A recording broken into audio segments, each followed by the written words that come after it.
This is Hannibal here from thehannibaltv.com with none other than former WCW superstar, former WWE superstar, son of the legendary Bill Watts, none other than Eric Watts, who also had a successful college football career. How are you doing today, sir? I'm doing awesome, my friend. I'm doing awesome. You're still keeping in good shape. What does your shirt say there? Collar and elbow.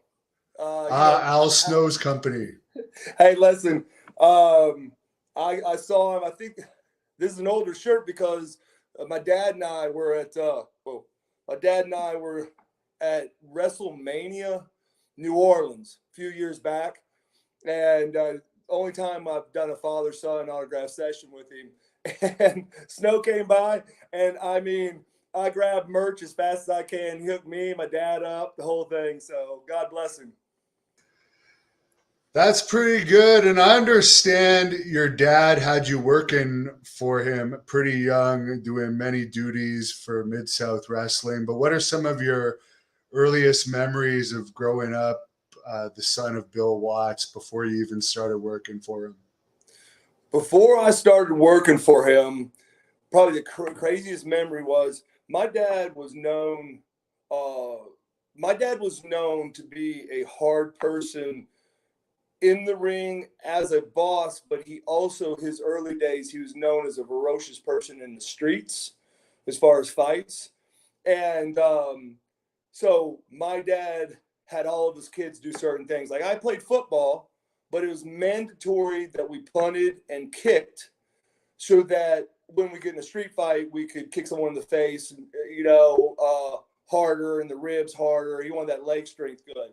Um, uh, and so we also had to amateur wrestler. Whether we wanted to play basketball, football, amateur wrestling had to be a part of it. Later on, submissions and submission wrestling, all for the idea that the Watts family had to be known as you don't mess with them. And if anyone asks if wrestling is fake, even if they're your friends, knock them out and talk about it later. So I remember my first year, and I can't remember what grade I was, third grade, second grade. And Oklahoma is known as one of the greatest amateur wrestling states there is in elementary, middle school, high school, hell, in college. Matter of fact, the Amateur Wrestling Hall of Fame is in Stillwater, Oklahoma. So it's just known for its wrestling. And here I am, and when you get into amateur wrestling, you don't know what you're doing, right? So I think I might have been third grade. And so these other kids have been wrestling first, second grade. And so I go to my first tournament, confused out of my mind because I'm just trying to learn the sport. And this kid comes up, and I'd seen the brackets, and people were like, "Oh my gosh, that kid's awesome!"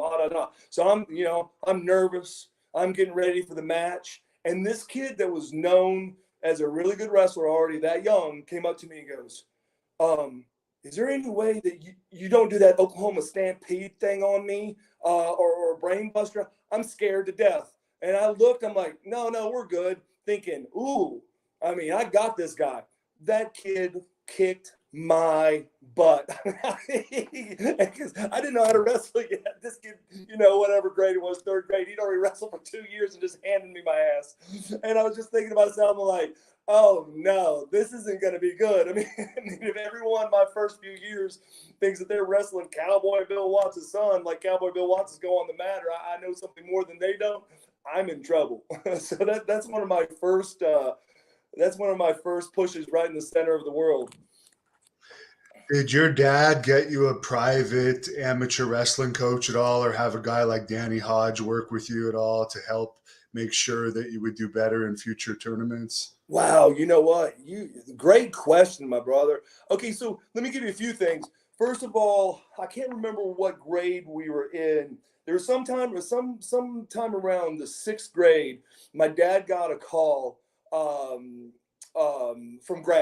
Eddie Graham, and he's like, "Hey, Bill, I need you down in Florida," which was one of my dad's mentors. Gagne and Graham were probably my dad's two wrestling mentors, right?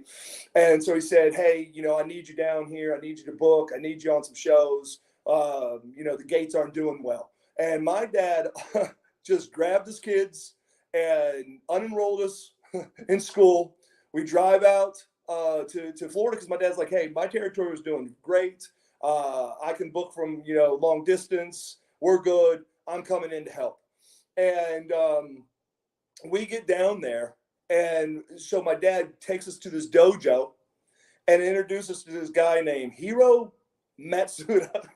And and I'm sitting there, and I said, hello, sir. And I went to shake his hand, and he slapped me so hard in the face. My head was ringing, and I didn't start crying, but like a tear was coming out of my eye.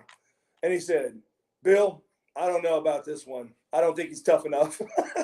He slapped my head off.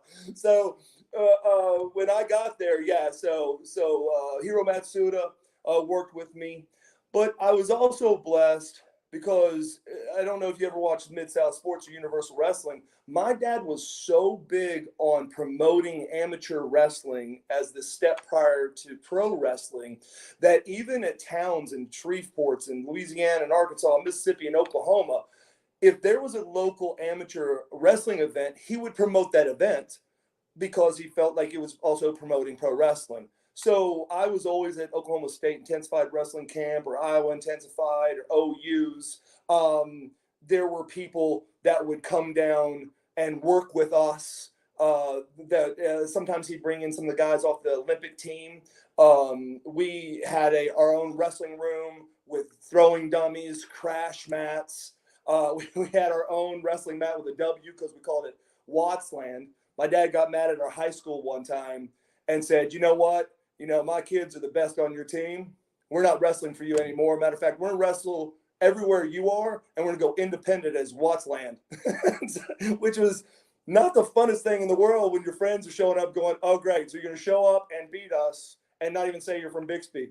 Why I'm amazed that you asked about Danny Hodge. One of the toughest tournaments in the state of Oklahoma prior to the state championship is the Terry Invitational. And that is Tulsa Nationals, but Perry Invitational. And so when I went to Perry, many times I would stay at Danny Hodge's house. Now, Danny was, always pro Perry. So, but Danny's a great man. And yeah, he would show me some stuff, but it wasn't like the time I spent with Hiro Matsuda or any of the Olympians, Dave Schultz, Mark Schultz, Leroy Smith, John Smith, some of those gold medalists coming down and working with us. As a matter of fact, my dad even took us down to have an exhibition with the Russian heavyweight champion when they came in to do a dual meet against the United States. So we were pretty blessed when it comes to that. So how old would you have been when you started working for your father, setting up the rings and stuff like that? Again, another great question. Early on, he brought us in kind of on everything. So I remember, I don't know how old you are, but it wasn't until I think we were in 9th or 10th grade before Betamax came out. So my dad would film certain tryouts or film certain things, and he would come, whether it was a reel-to-reel, when Betamax hit, whether it was a 3/4 inch that we used to make shows and send them out. He would actually bring in the family. So there's my sister, and she's 3 years younger than me. My brother's a year younger than me. My older brother, Joel, which did color commentary, he was 2 or 3 years older than me. So he felt like he had a audience representing different sexes and different ages of those age group. And then there would be my mom. We would actually watch matches. I remember when my dad goes, you're not going to believe this. I found one of the greatest athletes of all times. I mean, this guy just has it. I mean, he doesn't know all the wrestling in the world, but he has charisma. And we're watching this guy in the ring, and the match was like 6 or 7 minutes. But there was just something about this guy. And my dad goes, did the wrestling gods curse me? He goes, I love using like people's names and playing off something they've done. He goes, this guy's name is Sylvester Ritter. And we just started laughing. He goes, what do you do with that? And of course, as you already know, Sylvester Ritter is Junkyard Dog. And so he would get our input. Now, I'm not saying we made decisions. He would ask us. And then the T-shirt sales, in the summers, and even setting up the rings. Early on, he would have us walk some of the auditoriums and just check to make sure ushers weren't letting people in for free, or selling T-shirts at the concession, or anything he wanted. He wanted us to see all aspects of business. A lot of times he would even bring us in at the end of the night when the people, the Tulsa Fairgrounds or Marriott Garden, Oklahoma City, when they were counting the money from the ticket sales. So he involved us. If someone was local, he involved us. So I would say, we weren't walking around the pavilions at the fourth grade, but I bet you fifth, sixth, seventh grade, sixth, seventh grade especially, we were walking around making sure people weren't trying to steal from us and the athletes, because, you steal the gate, then it hurts everybody. I see Bob Cook watching on here. I just watched Techno Team 2000 in a match against Bob Cook. Bob Cook, it gives me chill bumps. Okay, it just gives me chill bumps. So when I first broke in, most people don't know this. I was not allowed into the wrestling ring. It was a deal my mom made with my father. My father goes to the Houston Oilers out of Oklahoma, but a year before he graduates, so he didn't have his college degree. My mother went to New York, and she was modeling in New York. She didn't have her college degree. Matter of fact, she didn't even go to college. She went out of graduating high school. And so my mom sat down with Dad and said, "Hey, listen, you got the Von Erichs, you got Dusty Rhodes, you got the Harts, the Gagnes, the Grahams." And she goes, "The one thing that I don't see in these wrestling families is the kids having a college degree." And she said, what I want to say is, of course, we always hope to be successful and we hope to do great things. But what if our company was ever to fail? What then does our next generation fall back on? So Joel went to college, and then out of college, he came and started doing the video production, and he started doing color commentary. But Micah, me, of course, we weren't allowed to go and train without any of the athletes. My dad was huge in kayfabe. Now, I never, ever heard in my life. Now, I'm telling you, through my senior year in high school, I never heard anyone talk about a match. Not once. I'd come in and out, and, now I learned pretty fast, later on about kayfabe, man, because everyone would say it even when I came in the dressing room, brother. And good guys and bad guys, they didn't drive cars together. They didn't dress in locker rooms together, nothing. So we had to go to college. So when I was in Louisville and coming out, I had actually called my father and said, "Hey, I want to get in the ring," because I graduated with my degree in 3 years. So I was doing the master's and Juris Doctorate program at Louisville. And he said, "Sure." So I went to Jody Hamilton's school. It wasn't the power plant at the time. And I was in that school 23 days. And then Dusty Rhodes asked me to do a match on the way back to Louisville because I was going to finish up some classes at Louisville and get my other degree. And so my 24th day in a ring ever in my life was in, I believe it's Franklin, Tennessee. The next night, Chattanooga. The next night, Nashville, I believe. And I was going to go, and Dusty got me on the phone. He said, "Hey, what'd you think?" And I'm like, "Dream. I've been in front of the biggest crowds, Syracuse football playing in the Coca-Cola Classic and the Tokyo Dome sold out, Ohio State and the Horseshoe, ESPN. I've been in some big arenas. I've never felt anything like that." And he goes, "Yeah, you got it bad." And I go, "What do you mean, sir?" He goes, "You're screwed." I go, "What do you mean?" He goes, "You're a pro wrestler." And I go, "Sir," I said, "I can hardly wait to get back from college." He goes, "You're not going back to college.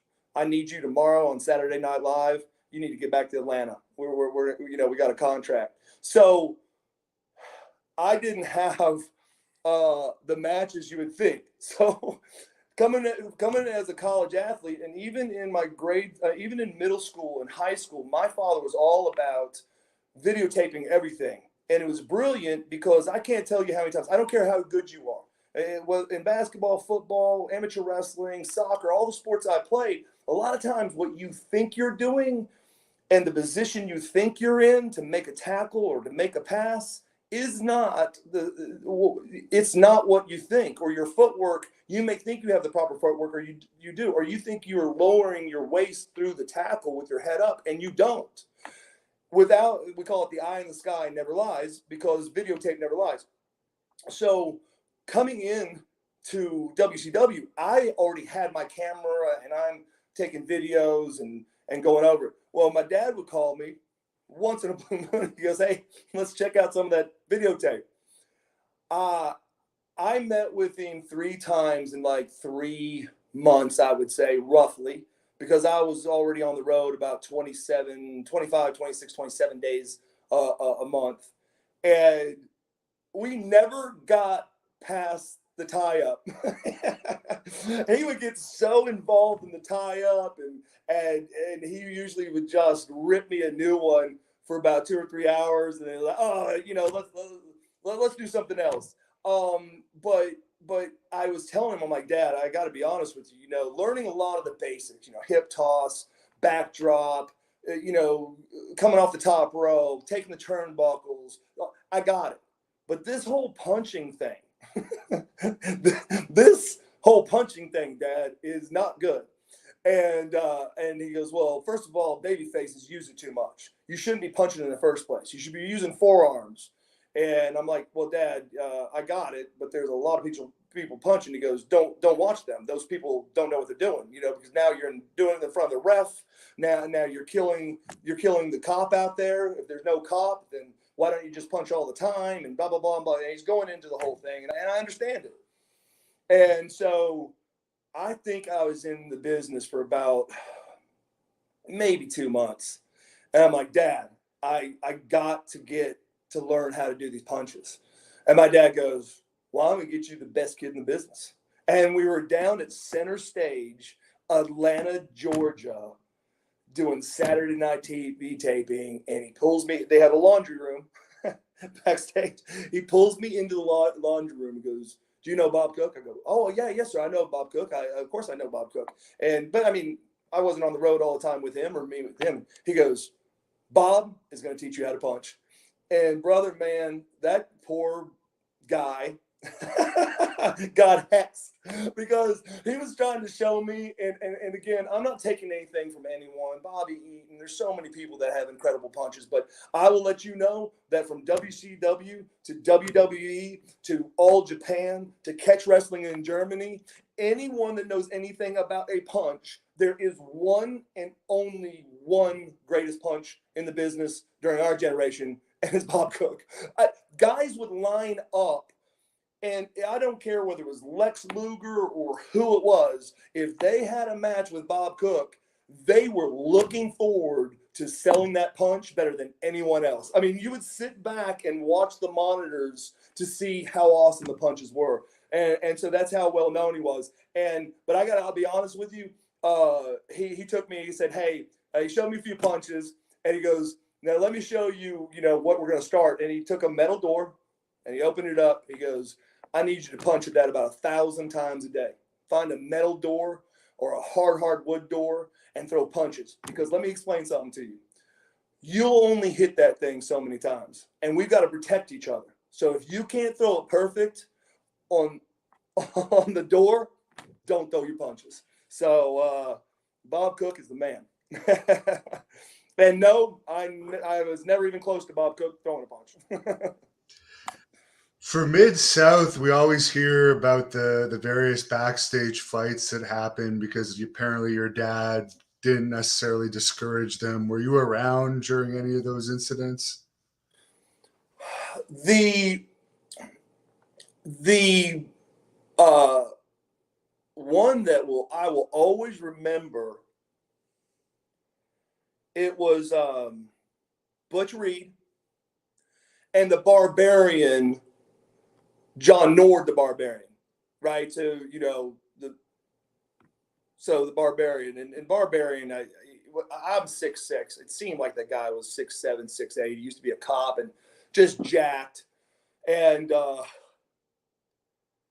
those two got Butch Reed and him got into it in the backstage, and it sounded like someone was throwing slabs of meat from about a 10-story building onto the concrete. And they were just standing there toe to toe, just boom, boom, boom. I mean, they're just throwing haymakers.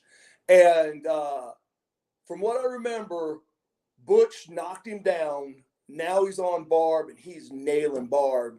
And Barb threw his thumb into his eye.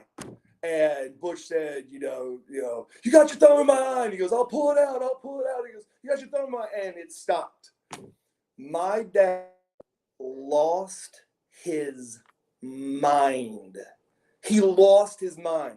He cussed. I've never seen two people get cussed like this in my life. He goes, first of all, why would you waste a good fight when so many people are out there paying to see one? As they're being separated and as they're being taken to two separate locker rooms. He goes, and you two are two of the biggest, you can imagine, pussies in the world. He goes, because first of all, who needs to stand toe to toe? You take them, you drill them, and you don't wait to pull someone's eye out. You just pull it out. And if you're a real man, you eat it. That was sissified. Great punches, but that was sissified. I was like, oh, wow. Because that's Cowboy Bill Watts, if you listen to his entrance in the Hall of Fame and Jim Ross tells you, and talks to you about it, I brought my kids. My dad hadn't met my kids yet. And I took them and snuck them down, called Vince, and we went down to, I think it was in Houston or San Antonio, can't remember. And we were there for the Hall of Fame. And there's Jim Ross telling the story about how my dad, in a street fight, ripped that guy's eye out and ate it. And then he's banned from Canada for, 2 or 3 years. And my kids looked at me and go, did Grandpa really do that? I'm like, yeah, that's my dad.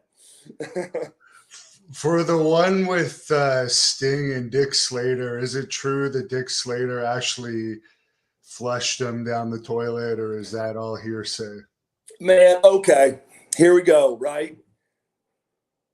I wasn't there, locker room, and I have never heard a story told so different in my life. Therefore, at an early age, Sting and I got to know each other, meaning he was wrestling for my father and I was in high school and we would speak. I mean, just such a good guy, such a kind person. So years later, I'm at college and they come to town. I got a hold of Sting. I went down, hung out with him. My brother Joel, at the time's head producer for, then that was WWE. WCW came in town. I go see Sting, hang out, take some pictures. And I think it was there that I asked him, I'm like, man, I just tell me straight. And I said, what happened? I said, because now it's out of control. Now it's he flushed your head in the toilet and blah, blah, blah, and blah, blah, blah, and blah. He's like, Eric, no, no, not even close. He goes, putting on my makeup. Yes, there was an altercation. Yes, he had a right to be mad. He goes, and everyone knows how tough Dick Slater is. He goes, but he came and he threw some shots, but I was just bigger, and we actually got locked up. And really, other than him getting a few shots in, things like that, other than that, nothing else happened. So, where do I stand? I never asked Rick Steiner because I think Rick was there at the time, but I just heard so many stories because I heard everything you've heard. From he flushed him in the toilet till he trashed him, he made fun of, and Sting's like, Now, the one person I never asked was my dad. So, man, let me put that on my list. I got to ask the old man. And Dark Journey, I did ask her about it, and she said that Dick Slater was beyond his prime years at that point, and his balance was kind of off. He was having concussion issues, so she said she didn't witness it either, but she found that a little exaggerated as well. I could go with that. And listen, I know all the stories. I mean, I'm trying to remember. Oh my gosh, that pro football player that played in Longest Yard or whatever, and him and Dick got into a fight, and Dick just beat his brains out. You know, he was a real quick puncher, really great with his hands, and so and I'd heard legit stories like I on credit from people back my dad and I mean other people from 10, 20 years before that happened that Dick was good in the streets. So take nothing from the man at all. And I'll tell you, I mean, there's Mid-South Sports or Universal Wrestling Federation, and this is no shot at anything. I don't think there's any other locker room at any time that could have, as locker rooms are concerned, could have beat the locker rooms my dad had. He liked animals, and all the way down to Dirty Dick Murdoch. You know, I mean, I saw Dick Murdoch. A guy had thrown a beer on him, and then took a swipe at him, and Dick told the police, bring him back. Well, they bring the guy back, and this guy was all of about 6'6", 330 pounds. He's pulling his shirt off, and he went to hit Dick Murdoch. I have never seen something so quick. Dick Murdoch kicked this guy in the groin with full shots. And in between the kick, the guy would lean and he would hit him straight and kick and hit him straight. It was like kung. I mean, this guy was a machine gun, and the guy just kept coming and kept coming and kept on thinking, oh my gosh. Well, when the guy fell finally, and I'm telling you, this took up about 12 feet because Dick was hitting him, boom, hitting him there. He's backing up, kicking. The guy fell. The police had him, and then the police later on took him out, roughed the guy up because, you know, my dad's territory. You know, if you threw punches at wrestlers, then now you're on our territory, and wrestling was real, if you know what I'm saying. And we weren't going to mess around. And the cops that saw it said, yeah, we think that the guy was basically kind of out on his feet about the third shot. But hell, they got him up, woke him up, and then beat him up in the back as well. You know, my dad had a rule, and the rule, I think everyone knows the rule. My dad said, hey, I'm going to explain something to you guys. You want to go out? You want to party? You guys want to have a good time? You do what you want. Don't get in a fight and lose. Because any man on my roster that goes out in public and gets in a fight and loses is fired. Because pro wrestling's real. What would he have said about that Seth Rollins fan attack that happened recently where the fan that wasn't even a tall guy and he was fat and out of shape basically managed to double leg him, and then Seth Rollins said to the media the next day that he was terrified? Yeah, he'd have been fired. and that's not a shot, but you know, but that's not fair to Seth Rollins, right? Today's pro wrestling has been advertised as entertainment for how long now? Whereas I don't know if you can go back that many days, but every promoter in the world disliked Vince McMahon for going out and saying that it was entertainment. And you can research this if you want. But when I was wrestling in Germany, Otto Wanz had told me the real reason why Vince went out to tell everyone it was entertainment was because in certain countries like Germany, you're taxed differently if you're like a shoot match, a boxing or an MMA or whatever, compared to if you're entertainment. Now, I also have heard that, you know, Vince was just a brilliant marketer and he wanted to be able to bring in children and, you know, what are we doing? If, you know, children thinks it's real, then parents are going to bring the children out. I got to tell you, in all my dad's audiences, there was children and men, women, grandmas. I mean, heck, most of the time it was the grandpa and grandma you had to worry about more than anyone. So in today's dates, with the way lawsuits are, and it's all entertainment, and they're not expected to do anything. A matter of fact, I got to be honest with you. You know, a person like Brock is an animal.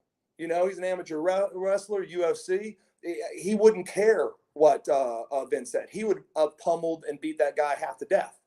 And Brock would probably get away with it, and he's probably got enough umbrella insurance to take care of it. But I don't think that's what the federations want the wrestlers to do anyway. They just want the security to keep the people out so that it doesn't happen. So I don't want to throw shade on Seth, but I don't know him, but being scared of any fan, I don't know if I'd ever say that. Now, what's the worst security situation you ever witnessed in Mid-South? Because I heard with JYD, the fans will get pretty out of control sometimes. There were some really bad ones. And when I say really bad ones, meaning I remember times Dad would bring in enough security to surround a ring, and the crowd would overtake it, and the guys like they would escape not going through the back. They would fight their way through the crowd. They might go at the front door, the back door, out a window. There was a time Tony Atlas, my dad unleashed Tony Atlas as a heel, and he said, I want you to cut promos on every person here, and I want you to use all your creative thinking about what you'd like to say to everyone that's ever been racial to you. here's your mic. Let them know that all their women are here to see you, and you are a freak, and you are awesome, and blah blah blah, and you're no, and that story was straight out of Tony Atlas's mouth to me about what had happened. All I saw was there were times in which so many people showed up in order to beat him up, lynch him, or whatever, that there were times that Tony told me he was scared to death to go to the ring because he said, I don't think there's enough police, and if enough people come get at me or have knives, I'm gonna die. So that would be one instance, but there were some bad ones, man. When they did the whole Russian angle with Nikita, and the Russians and my father and Hacksaw Jim Duggan and the American flag, and when they laid that Russian flag on my dad, I thought the place. I mean, my dad even said, he's laying there and he's just getting pelted, with Coke bottles and stuff. And you go back to the '80s, those Coke bottles are like beer mugs, and funny story. Well, not too funny for my father. Talking about you had to watch out for older people and things like that. And he was in Minnesota, and he was a bad guy. And there was a lady, and I don't know, don't hold me to this, I don't know whether she was like 55, 65. But he didn't see, and he went in the ring, and she took a big pen and jabbed it in his calf. And he went down, down to like grab the pen out, and then just backhanded the person, and didn't know at the time. He didn't have time to pull a punch. I don't know whether it broke her jaw or whatever, but knocked her out, and then he pulled the pen out, and he went ahead and had the match. But he said, the most dangerous are the people you underestimate. Very interesting. And you mentioned it was Dusty Rhodes that kind of got you started in wrestling. Was your dad in charge of WCW at that time, or was this before he was put in charge? My dad was in charge at that time. However, I think my father cushioned me from him in many ways. So when I went down to go work out, I had already, I pulled myself from the draft. I was burnt out of college football, and I had already interviewed with Georgia Pacific, which was in Atlanta, and I was going to go to Georgia Pacific. I remember this like it was yesterday. Matter of fact, they said, don't do your last 3 classes, do 2 of your 3 last classes. You'll come in at $26,500.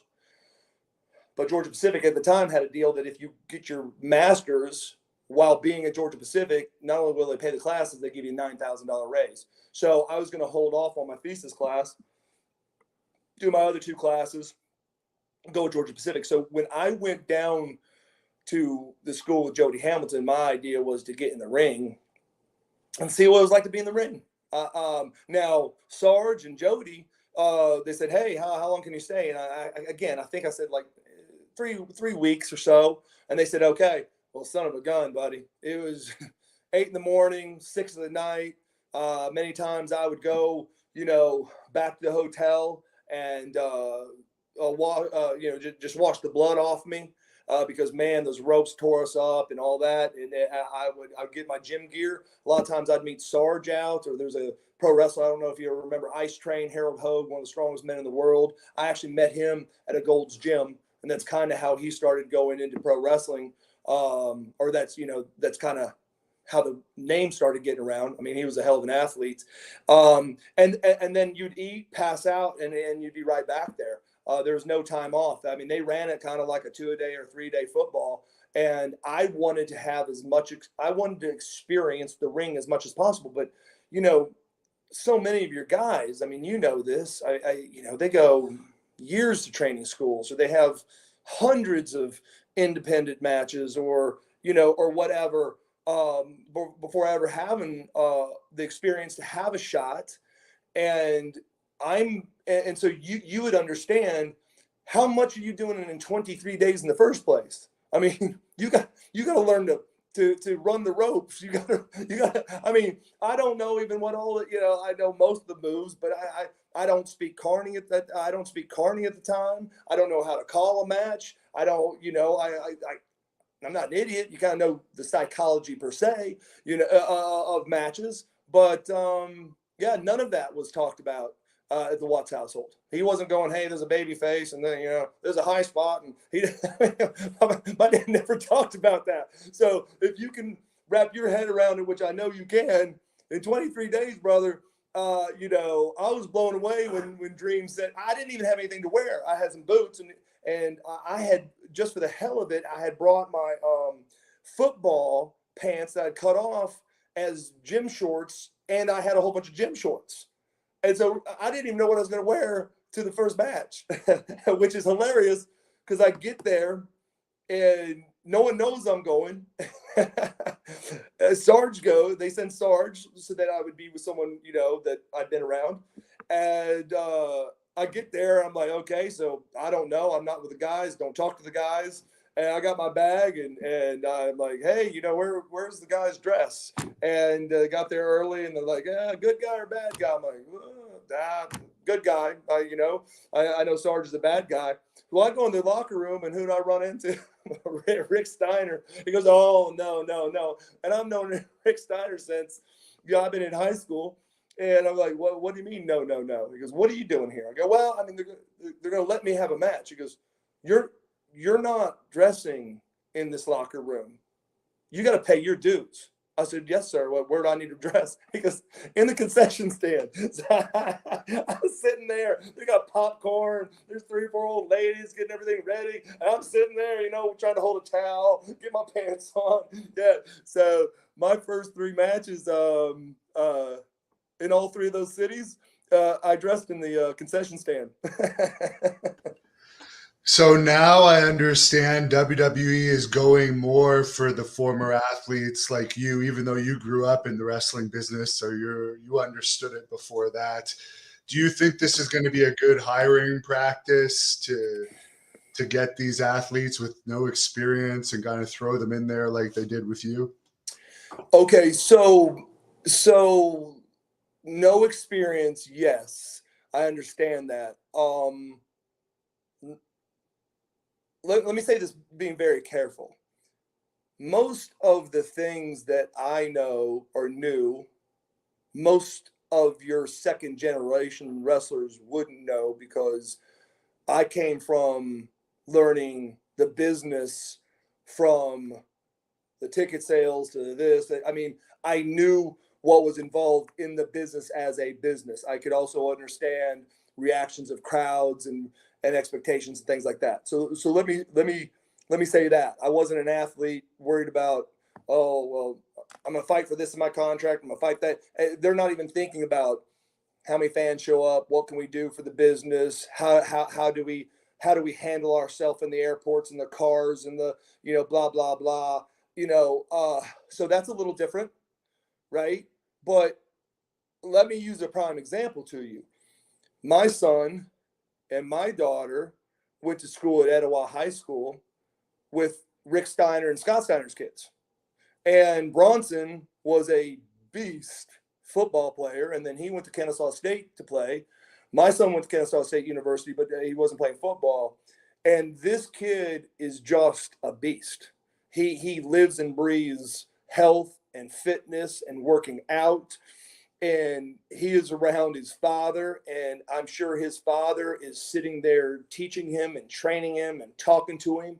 I'm sure he was talking to him about the stuff at an early age. And from what DDP told me, Bronson is just crushing it at NXT. And a lot of people are predicting this kid within a year, 2 years, maybe a champion at WWE. So, I would call that a success. And I don't think anything was given to him. I think he was just a really good athlete. A lot of people ask me, my son's 6'4". My daughter plays for the Naval Academy. She's a 6'1" guard, and I mean, model looks. I mean, she's absolutely beautiful. Now, I'm partial. I'm a father, but she's absolutely gorgeous. And she's like, "Hey, Dad, what if they call me?" I go, "What if they're going to call you? What you do whatever you want, but you're going to come out of the Naval Academy in cybersecurity. You give your additional 5 years and start your own cybersecurity company and be a billionaire. That's your choice. What if the WNBA calls you, right? So I would say that I don't think people should be given a go just because of their last name necessarily. But I would also say that a lot of these second generation kids are, I don't want to say a lot. I don't keep up with everything current all the time. I would say there are second generation kids that are great athletes, and they've learned from their fathers and they've watched the business their whole life. And there's something to be said about that. I understand about nepotism and things like that, but I can speak on that too. I've spoken on many podcasts, about people saying, "Oh, did I pay my dues? Did I pay my dues?" Come on, bro. Did I pay my dues? Do you think it's a mistake that they don't call Bronson by the Steiner last name? I guess because they want to own it or something, but they'll bring out Rick Steiner with him, but give him the Braun Breaker name, which is kind of confusing. Well, let me ask you a question. Do you think it's confusing to you because you know the history of it, or do you think it's confusing to every fan that watches? Maybe not the new fans, as you said. Who knows? That's what I'm thinking. Like I was there when my dad changed Rick's name, because when if you go back, Rob Rex Steiner started, his name change was at Mid-South.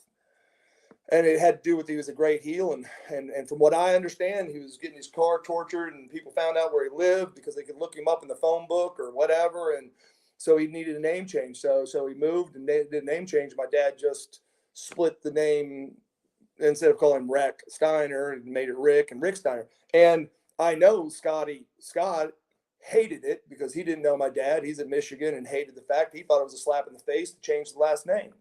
My dad's also the one that separated the two, and Scott hated that as well. And my dad said, "Scott, you're missing it. There's nothing better than a brother grudge." He's like, "No, you're not." And from what I understand, and this is no shot at Scott, I don't know how I'd feel if I was in the same situation. I'm just giving you the facts.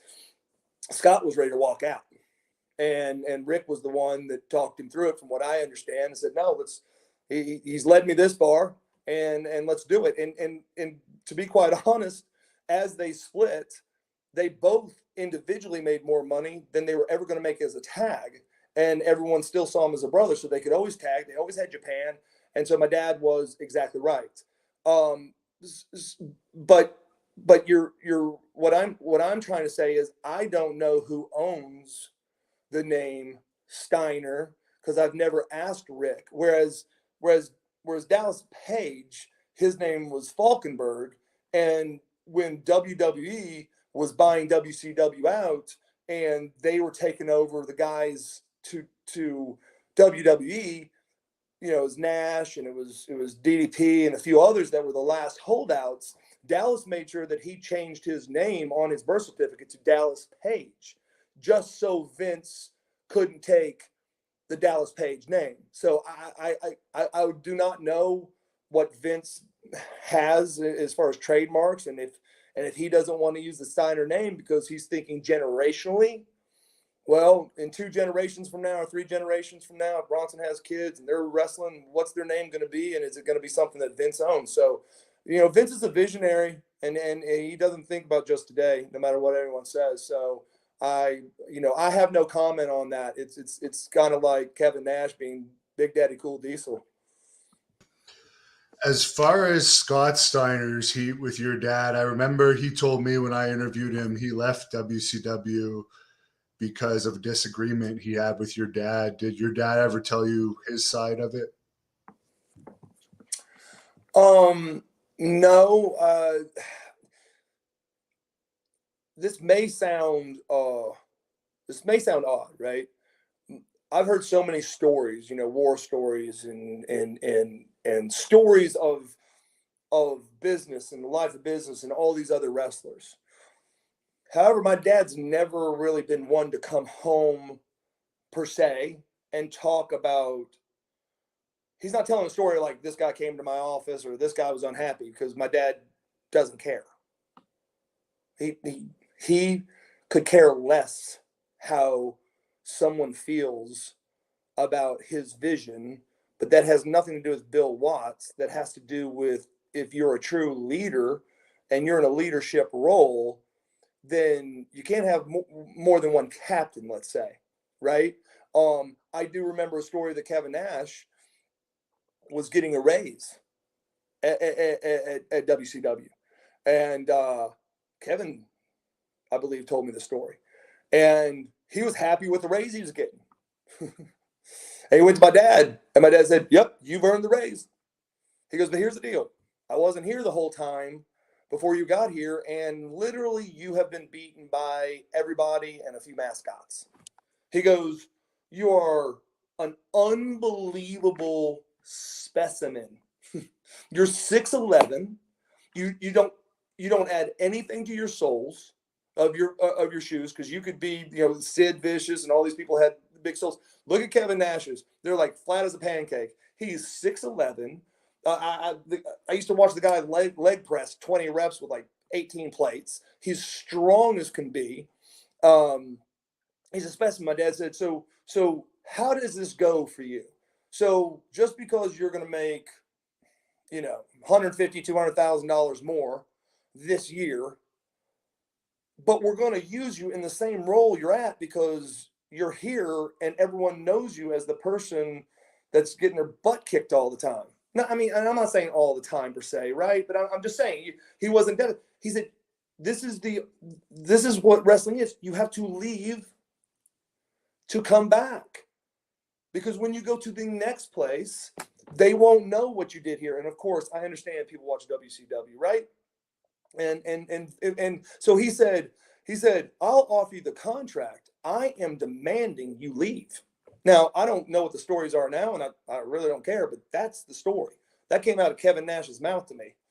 You know, I went to my dad and asked him that because Kevin Nash told me the story, and he said, "Yeah, that's right. I mean, the kid, I can understand.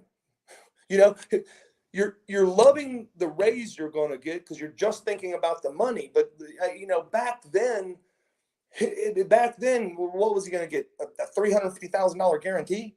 I mean, or something like that, which would have been big, I guess, for the time when he was there and the years he had been in the business, and compared to what he was doing, you know, 3 years prior to that, sure, sounds like a lot of money. Let me ask you this. How much money did he make as soon as he left? And how big did he get? A matter of fact, it was him and Scott Hall that were the first people that were brilliant. So when they came back to WCW, they put a rider in their clause that said no one can be out, no person can come back and get paid more than them.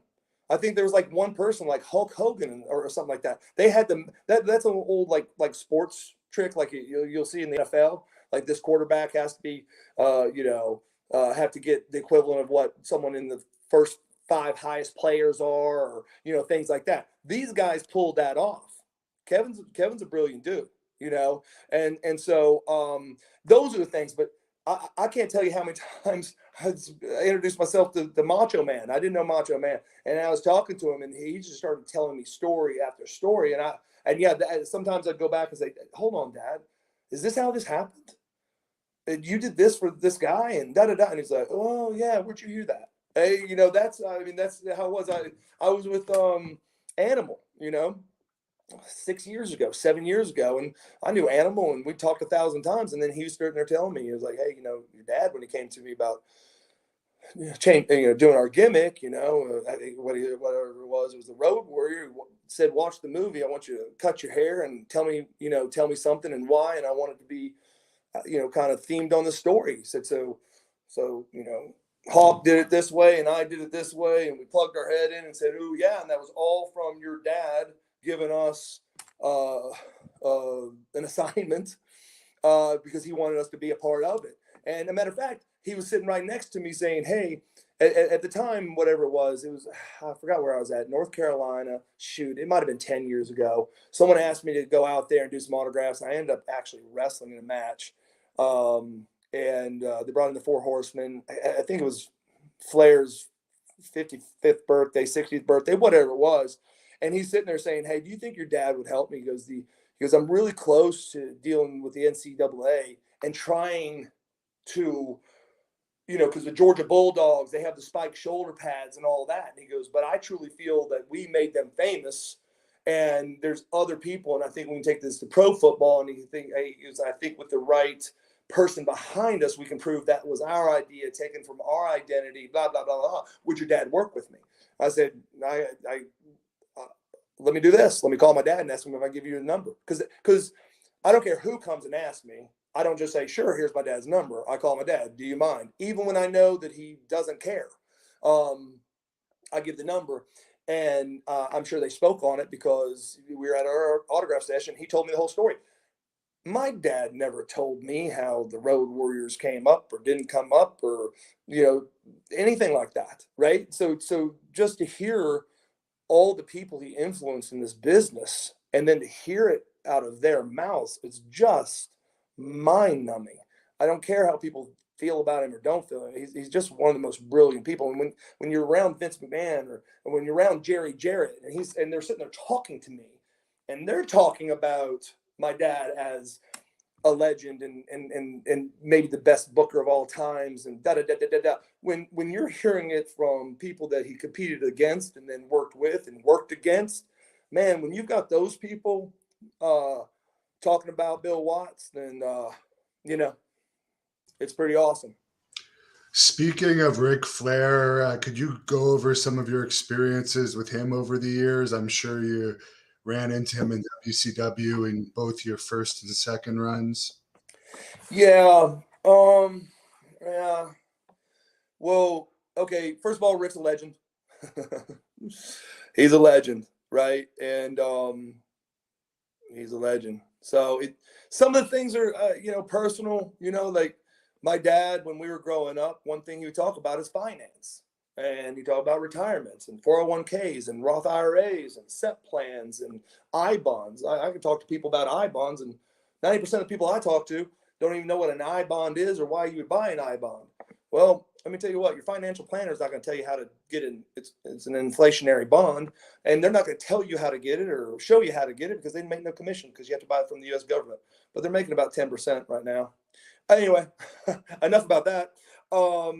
So my dad was always talking to us about business aspects, right? And so he would sit there and say, "Kids, I absolutely have athletes that have come through here that have made so much money, it's not even funny, and they've all gone bankrupt." And, Flair was one of those people, Dusty Rhodes, I believe was one of those people. And he would just say, "Hey, there are legends out here. There are people that they're the 1% of 1%ers when it comes to character. They got the it. right? Like they just have the it factor. They can work their brains out. They, like you've heard 1,000 times, right? They can do a match with a broomstick, right? The Steve Austins, the Steamboats, the Rhodes, the Flairs,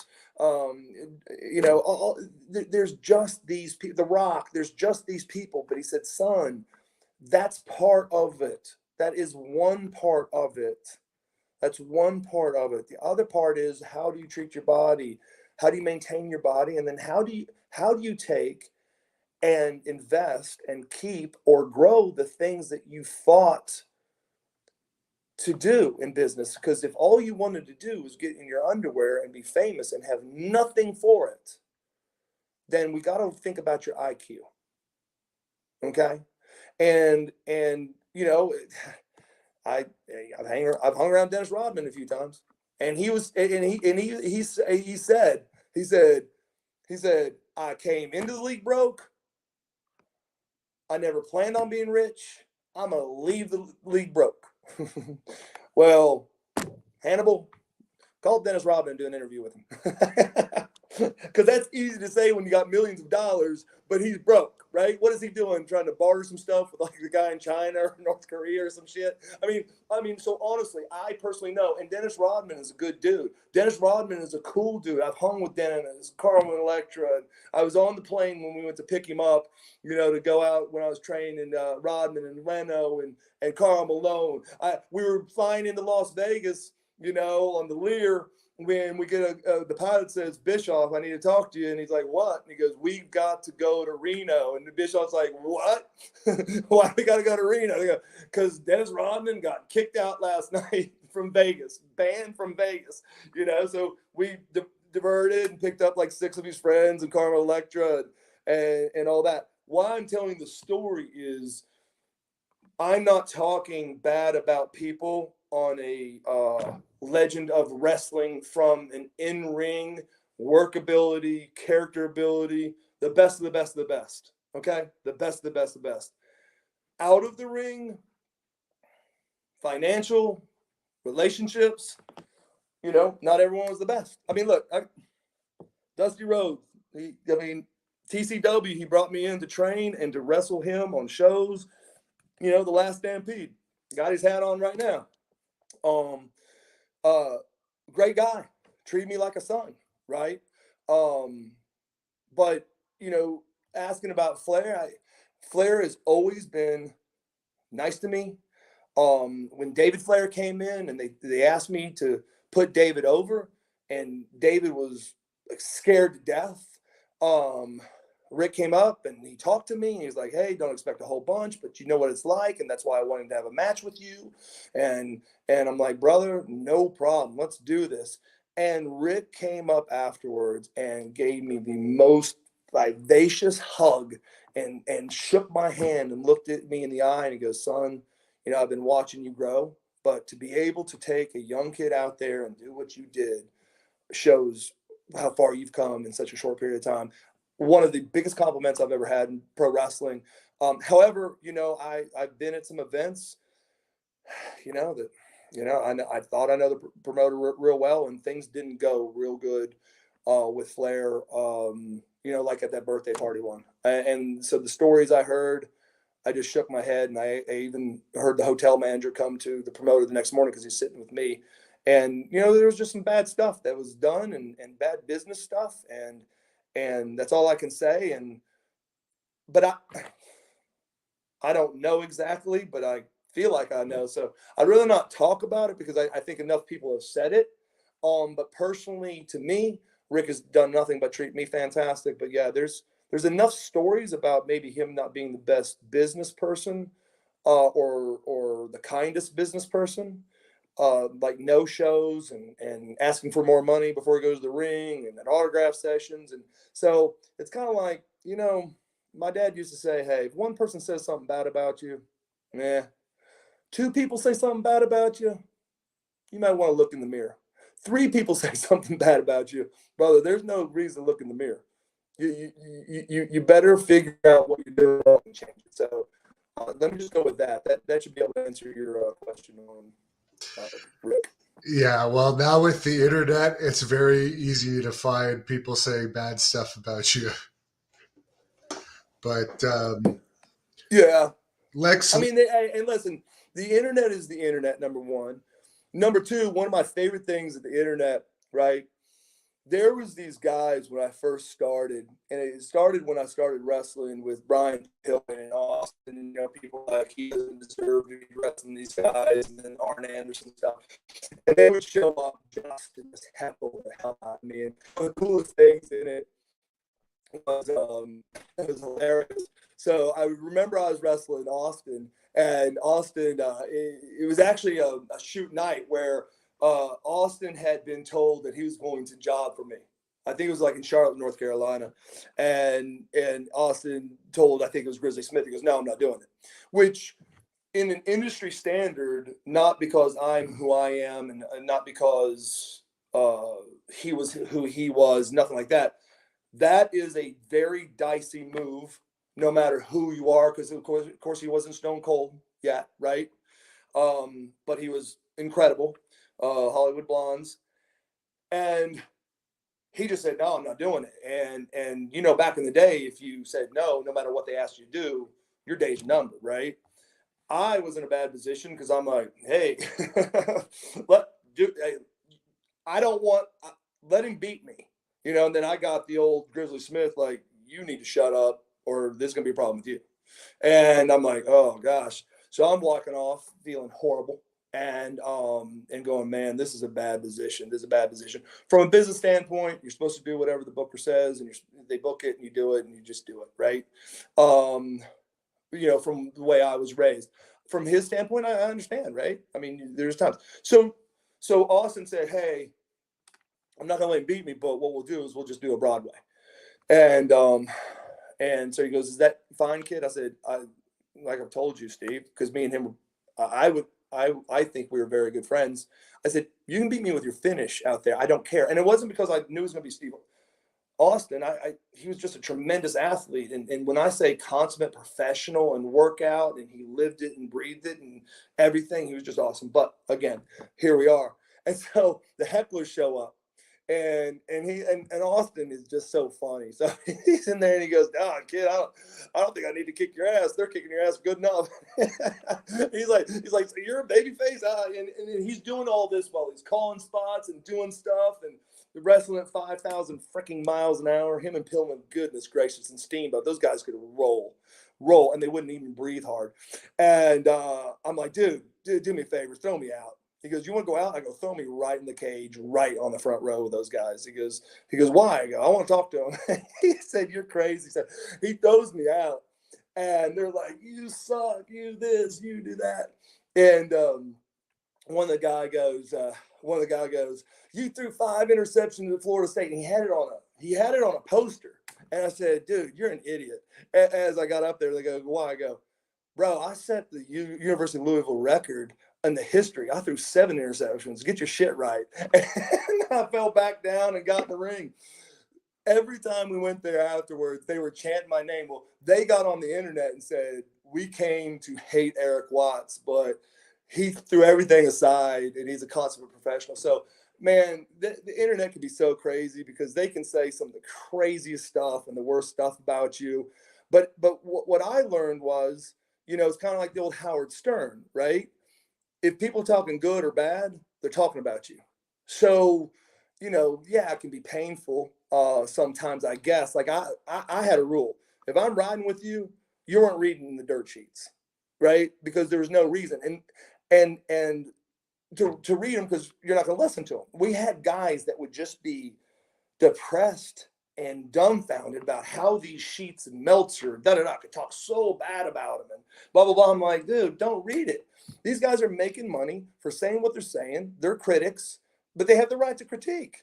Let people, the people that come to the matches, if they want to boo or cheer, they paid the money to get in, right? So it's a little bit different. So it's crazy. I laugh all the time because people will get on my Wikipedia and they on my Wikipedia, I don't know if it's changed back. I used to have a person that would change the stuff back.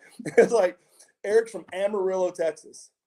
I am not from Amarillo, Texas. At the time, I had like 2 kids, been married twice. I was married. I Still had no kids. from Amarillo, by the way. Does it? Yeah. Okay, so let me tell you how crazy this story is. That's beautiful. That's beautiful. So this is how Amarillo. I think this is how they thought that. We're in Amarillo, Texas, and me and Dustin Rhodes are tagging at the time, and I can't remember who we were wrestling. Hollywood Blondes, or Kevin and DDP or someone, right? We're semi-main event. Sting is supposed to be coming in, and I think Sting was wrestling Vader. Both guys were late, and Dusty Rhodes wasn't sure if they were going to make it. So he bumps me and Dustin down to wrestle the tag match. And Dusty come in, hey, baby, listen, Sting, I don't think Sting's going to make it. So we're going to improvise a little bit. And I'm looking at him going, okay, sir, what are you going to do? So you're going to wrestle Dustin tonight. I go, we're wrestling a tag. He goes, no, you don't understand. He goes, do you have some jeans? I'm like, yeah. He goes, we're going to rip them up. And then I'm going to find someone with some face paint. And I'm going to put face paint on you. And you're going to be a bad guy versus Dustin. And your name is Amarillo Slim. He goes, no one is going to know the difference. So I'm thinking, now Dream's got me going. I'm like, okay, no one's going to know the difference. Brother, man. They introduced Dustin. Place is going crazy. Here I come out and and from Amarillo, Texas, Amarillo Slim. And people go, boo. That's Eric Watts. It was the craziest thing. So I went out there the whole time, or that night. It was my one match as Amarillo Slim, and that's when that Wikipedia page turned over to Amarillo, Texas. Amarillo Slim. There's another fan on here that has a question, something he saw on the internet. Did you bring Andre the Giant to show and tell at school? That is hilarious, brother. Yes. Shoot story. So it's a shoot story. And again, don't hold me this. I can't remember, first grade, second grade, third grade. So Andre loved, my dad. Like, he loved my dad. And my dad would bring him in for some stuff and all this. Well, he was always talking to my dad about, I like your boots. So he wanted these ostrich boots. So I didn't know all this stuff, that he was coming in town, that my dad had bought him these boots, and, he was going to wrestle. Well, kindergarten and things like this, when you have show and tell first grade, I'd ask my mom, say, hey, Mom, can I bring something to show and tell? She goes, no, we don't have anything to show or tell. I go, well, what do you mean? She goes, well, our purpose on earth, right, it is not for us to talk about what we have, but to talk about other people and love other people and care for other people, so let them talk about it and learn so much about people. But we're so blessed, we don't really need to talk about anything, and I'm like, okay. Well, as a little kid, I'm like, nah, okay, I get it. But that didn't keep me from coming to my mom occasionally, go, but Mom, can I do something, like, can I bring my dad? And she's like, son, your dad is working all the time. Like, he can't come to school, and your dad and us about, not showing off. I go, what am I showing off? He's my father. And so she goes, you know what? Yeah, you got show and tell today. I'll bring you something, and we'll talk to the class, but no, it's not, your father can't make it. And my mom is just the best of the best. She'd already played out in her head. And so my mom came to the door, and the teacher said, oh, Eric, your mom's here. And I said, oh, I got something for show and tell. And I didn't know what the heck it was. And so I got in front of the class, and the door opens, and dude, this afro, this huge man pops up, and it's freaking Andre the Giant. I mean, it's Andre the freaking Giant. And he did the whole thing, man. I mean, he took the ring off, what would be his wedding ring. He had a silver dollar. He'd go through it. He had just at one of the shows, I told the story, at one of the shows, his toenail had fallen off, his big toe, and it was as big as my palm of my hand. I mean, the guy was crazy. Well, they had also brought the boots. My dad had bought him Lucchese ostrich boots, 23 quadruple E. He gave them to him as a bonus, and they were too small. 23 quadruple E's. But here's the killer thing, right? Back in the first, second, third grade, you know how you'd go to lunch and they had the big lunch rooms and you had the little seats you would sit on those big tables.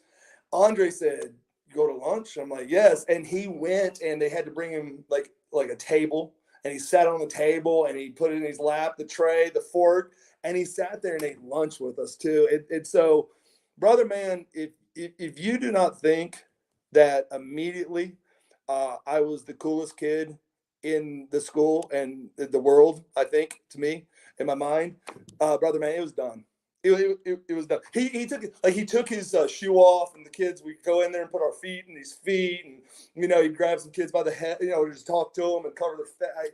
Dude, it was the craziest, most awesome thing in the world. That would have been like national news had it happened today with everybody that has cell phones and stuff. Yeah, and you know what? I think that's the same trip too. My dad worked a promotion gimmick, right? So he sat there and he said, my dad called the Tulsa World, the newspaper, and said, "Hey, I'm gonna take out one of my wrestlers. I want to show you how much it cost, just to keep these guys fed." So Andre, right, goes out with my dad, and there was a Tulsa World article. Don't hold me to whether it was 107 or 110 Coors Lights, but he drank 107 or 110 Coors Lights. He ate 7 T-bone steaks, 3 baked potatoes, and a quart of Jack Daniels. And the deal for my dad was, "I'll bring you guys out to cover the story with one of my wrestlers. You got to pay the bill." So they had to pay the bill. They ran the story, and it was huge, huge, huge news in the Tulsa world. But like you said, think about that. If that happened today, it'd be on CNBC, Fox News. It would be everywhere. For sure. Here's another internet question. Is it true you slapped Michael Lohan at a strip club? See that. Okay, let me say something to you. That's Keith Walker. Keith Walker. See, there's some things and stories that should not be told. Man, Michael Lohan called me about 3 days ago in Houston, Texas, and he was asking me if I had any pictures of when I grabbed him and I was going to slam him somewhere. Man, me and Michael are good friends, and we did go to a strip club once, and I don't know. If I slapped him, I didn't slap him too hard. I gave him a brotherly love slap. Keith Walker, you're a bad man, brother. You're a bad man. I understand you've since changed your mind about Lex, who's changed his ways, but I understand back when you were in WCW, he was one of the guys that you didn't like.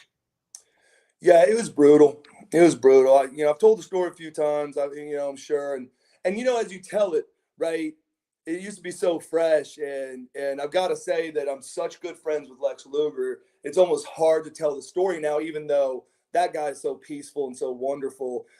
I'm sure it doesn't bug him, but yeah, it was Sting and Lex had a gym. I didn't know Lex, right? And so when I signed my agreement, the first person I called was Sting. I said, "Sting, I don't know anything about Atlanta. Where should I stay? And what's the easiest way to get to the airport, and blah blah blah." And he's like, "Man, there's a place where a lot of the guys stay called the Park Apartments at the time." And he said, "It's realistically, you can walk from the apartment complex and security and all that, but you can walk to Main Event Fitness." He goes, and the access road is perfect right on 285 to the airport. He goes, "It's one of the best locations. And when you find out where you want to live in a house and all that," he goes, "but you got a membership, of course, for life at Main Event, blah, blah, blah." So we moved there. Well, my fiance at the time, she had actually gotten her degree in facility design for health clubs. And so I called up Sting. I said, "Hey, would you mind if, my wife to be works at your gym. And he's like, no, you know, got to go through the interview process and all that. But we'd love to have her here. I'm sure, you know, Barb, Lex's sister, actually ran the clubs. So again, I don't know Lex, but it didn't take me long to really get to dislike this guy. I mean, he and I think it was a double negative because one, a lot of the guys did not like him. Now, let me say this. There's a lot of jealousy in pro wrestling as well, right? But the problem with Lex was he was a specimen. He was a freak. He was an incredible athlete. But man, his work ethic and his workouts and his diet. So I can't take any of that away from him. Just personally, he was one of the most arrogant people I'd ever been around in my life. Like, well, what was the name that Vince gave him up at WWE talking about narcissist? Like, brother, man, you know, Lex hopefully called him and told him that because that was like Lex freaking Luger. And he just looked down on people. And the staff at the gyms just really didn't like him. I mean, just didn't like him. So it wasn't like, oh, Eric, you know what? And I didn't care. But then, you know, hearing the wife to be coming home and da da da. So I was like, man, this guy is just a pain in the ass. And I worked out a lot with Buff, and Buff worked out a lot with Lex. So occasionally they would say, he'd say, hey, I'm gonna work out with Lex today. You want to come? And I worked out with Lex a few times, and yeah, he was just an arrogant person. And so finally a story came to me, and I was leaving WCW, and a story came to me about Pistol Pez Watley, and certain situation happened, and Liz and Lex had left and come back, and the locker room smelled bad, that there was personal locker room, and he was offended by it, and so he did all he could do to have Pistol Pez Watley fired. And here I'm going, Pistol Pez Watley is one of the better workers. He's busted his butt. You know, he's given it up all for wrestling, the fans, and the business, and now he is putting up rings. You know, and that's, you know, that's not really where most people want to be at, right? And you mean to tell me this guy got fired? So I ran with the story in my head because I'm like, well, it got to be true, and that's just so Lex Luger. So you know, at this point, I don't know how many people want to verify it, but yeah, there was a call made to a friend of mine, DDP. I asked him to make a call to a guy that was the head of WCW at the time, not my father. And I said, I'm going to beat Lex's brains out at my last match, which was in Nashville, I believe. And then I had to leave immediately after that because I was going somewhere else. And so got there, and it was basically approved. Put it this way. The person said, hey, Eric has got a great future. I know he's leaving, but he'll want to come back. The key is do not allow Eric to attack him or confront him or fight him inside the building. He needs to do it outside of the building or I can't protect him. And I said, okay. So I went early, waited, all excited. And of course, Lex comes late to the show. Now I'm getting my finish, getting my match. So I couldn't catch him out in the parking lot. So then I've got to be at the airport. I've got to get out of there pretty short, but I had about an hour I could wait till after the matches. So I waited out in the car for him in the parking lot. And to Lex's tradition, he didn't come out. So I didn't get to do it, and it frustrated the hell out of me. Now, fast forward the story, though, because there's something beautiful about the story, is that I just didn't like the guy. Lex changed his life. He went through a lot of stuff in his life.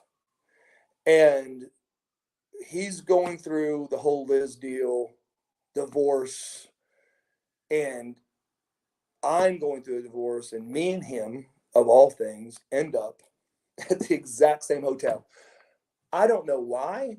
I don't know how. It was more up towards my house. I don't know where he was living at the time, but to be at the same hotel is crazy. So I'm thinking, oh my gosh, you know, and I don't know that he has changed. And I'm sitting there and I go, what room number is he? And so now I'm plotting it back in my head. This is like, I don't know, 10 years later. And I called him and I said, I need to talk to you. And I went up to his room, knocked on his door, and I came in and I said, I got to talk to you about some stuff. And he just, he opens up and he starts telling me about what happened in jail and I mean, just the story was crazy, right? He was in the infirmary because he was so sick.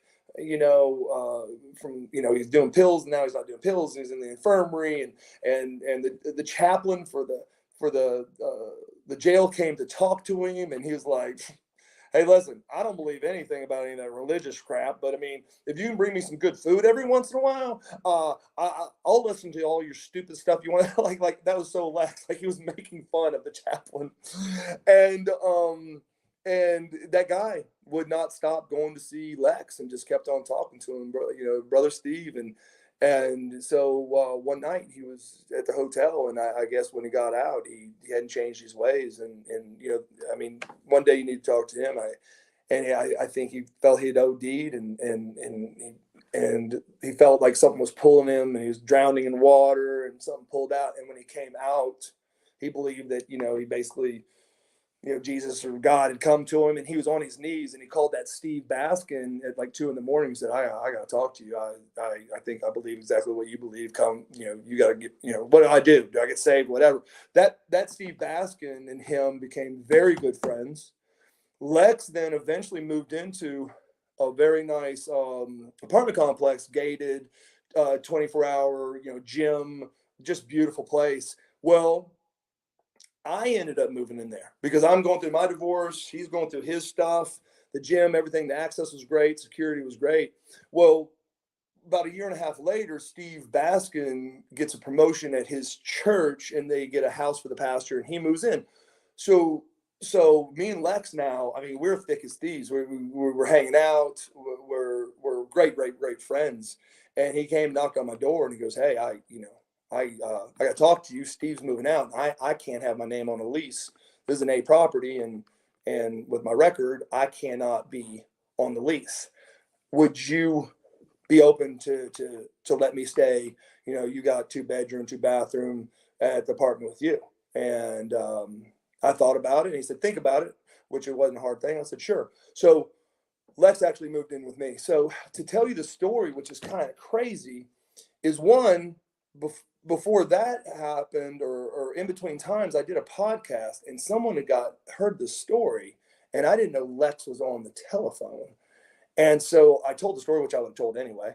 And he goes, hey, I got someone on the line. He's Lex. And I go, hey, Lex, how's it going? He goes, fine. He goes, and Lex just being so chill and so calm like he is today. He's like, he turned it right into, giving a religious testimony. He goes, see how good God was? I was an atheist. Had Eric fought me, he probably would have killed me, and I would have gone to hell. But because God loves me, Eric didn't get to me. We didn't fight. We're great friends, and I'm going to heaven. I'll talk to you guys later. I was like, what? What just happened? So Lex is so chill and cool. A matter of fact, Lex was living with me when he fell paralyzed in California. So he, not that he had to move out, but he ended up at the Shepherd Center, right, paralyzed and all this other stuff. And then once he mobilized and got out, he had to have more care than what we could provide. And so but me and Lex are as tight can be, and so it proved points to me too, right? I mean, how do you let someone get under your skin? And everyone goes through their thing, and everyone goes through their stuff. So it's kind of a cool story, man. But that it was I had lost my crap hearing everything and seeing it, and I wanted to, I don't know, I wanted to take care of it, and thank goodness it didn't happen. And another guy you have kind of a famous association with is Rick Rude. I guess there was some disagreements with him and your father. You ended up in the end being close with Rick Rude, but for a period of time there was some tension, and then there was an amateur wrestling match where he got hurt. So maybe you could explain the whole details of that. Yeah, Rude was another. Rick was a competitor, right? Like he was arrogant and he was cocky, but it was a different arrogant and cocky. You know, he was good, all right, but he was also very good at stirring crap up and this. So when I got there, I was a pretty easy target. What didn't help, which doesn't matter, my dad and well, my dad, Dusty, had come to my dad about an angle that had been done before where a young person had come into a territory and got into a fight or match with one of the top talent. And so they decided they wanted to play that storyline out. What's crazy is that was back when we were taping some of the shows. So we actually taped 3 shows. And if I'm correct, I think me and Rick were the 12th match, the 24th match, and like 36th match. And so basically the story is that, he goes and he's got Medusa and he just wipes the mat with me, just kicks my ass, snorts, snot on my back, just disrespects me. But I don't, I fight up, pull up just for him to drown me again. And then fight up after the match is done, fight up, boom, fight, and just keep on doing it until he's just got me down. He gets out of the ring and I do the old dead man crawl to RoboCop type thing. So then we come back, we do the match again, and I got a little bit of spark though. Catch him a little bit, the same thing. Ends up beating the crap out of me, fight up. Third match happens, and we do a Broadway, I think's what happened. And that was the whole story. The story was, I'm young, but I'm a fighter, and you're not going to kill my spirit. You may beat me in a match. You may continue to beat me in one match. But brother, man, I'm going to keep on wrestling. I'm going to keep on getting better. And one day, I'm going to win. So the whole rookie, University of Louisville jacket, I was doing kind of the Steiner type, college jacket and all this other stuff. And so you can imagine, here's Rick. He's wrestled everybody, been around the world, and here I come, and Dusty Rhodes has got this great idea, and Rick's probably thinking, are you kidding me right now? Are you kidding me right now? Not only do I have to have 3 matches tonight, so that didn't go over well with him. And but I mean, he was a consummate professional. I mean, like in the ring, he wasn't like dogging me, like, come on, feet up and da-da-da. I mean, like he was coaching. He was very professional. Because once the situation happened, there were people like Perfect and Pillman and Austin and him and Steamboat. And they didn't care at the end who they had. They were trying to beat each other for the best match of the night every night. It was awesome. And so, but the backstage got worse and worse. Well, then Rick really didn't like my father. Like hated my father, and my dad didn't care. And so there was a story where Dusty Rhodes had told me, and so it was Rude that came to have a meeting at CNN because he got fined for something, and he was going to tell Bill Watts just how he felt. And so my dad, this time he's older, but he's still an animal. And as a matter of fact, I think 2 years before that. To University of Tulsa, an All-American lineman from University of Tulsa pulled up next to his Harley, and there's 2 of them, and said, "Yo, there's Fat Cowboy Bill Watts. He used to be a legend," to his face. And my dad said, "Pull over," and beat the guy to a pulp. And it was the cover of like Tulsa World that Cowboy Bill Watts beat up this All-American college football player. So he had a lot of spunk. Plus, my dad always has a concealed weapon because he believes in concealed weapons. Well, so does Rude. And so Dream was in the office. My dad, they're up at CNN Center, and they're hashing out their stuff. And the basis was my dad said, "I could really give 2 craps how you feel or don't feel. It's fine. This is what you're going to do, and you can suck it. I mean, I'm the captain, so I'm glad to hear what you got to say, but it's not going to change anything." And Dream was watching it, and Dream told me he sees a ping pong match. He's like, Rude's head's shaking, and my dad, he goes, "And I know Cowboy." and he's not having it. And something was said, like my dad said, he goes, we can settle this however you want, professionally or however you want. He goes, I'm not scared. I'm not scared of you, and you're going to lose physically, emotionally, business-wise. You're just going to lose. And Dusty told me, I wish I could remember exactly how he said it. He said, okay, so this is what I thought. I'm seeing this, and so I see this movie playing out. Because now Rick may want to fight him, but he probably ain't going to want to fight him, because who wants to fight him? So now I know Rude has got a gun, and I know your dad's got a gun. So the moral of the story is, you know what happens? The guy that's not in the fight gets shot and killed. He says, about that time, I got him and said, guys, I think you got this handled. He goes, I got the hell out of there. And to hear Dusty Rhodes tell the story, I was in tears, man. I was in tears. And so Rude left. So yeah, they had a lot of heat, and a few things that's pretty crazy, right? So one thing that's crazy, my dad was so pissed that I remember one day he came to me, and it was at center stage. He goes, let me ask you a question. He said, if I put a thing together where we have a tough man tournament, and I take the athletes and I square them off and we do this tough man tournament, he goes, can you promise me that you can beat the hell out of Rude? I said, sir, yeah, what are we doing? Like tough man gloves, not boxing gloves, right? And I said, he's a hell of a boxer, but that's I said, what are we gonna do? He goes, no, the lineman gloves. I said, yeah. I said, I'll take him. And he went to get that okayed at CNN, at TBS, and they go, wait, are you insane? So you're saying that you want these pro athletes to get together, but actually shoot fight in the ring? And why is this? And he goes, well, I got some talent. I want to teach them things or something like that, or correct or whatever. And they shot it down. So, which is crazy, right? Because 3-4 years later, Jim Ross is up at WWE, and they do the whole angle. Yeah, like the fall brawl, or brawl for all. Yeah, brawl for all, right? That concept was made way back when, right? So we're here.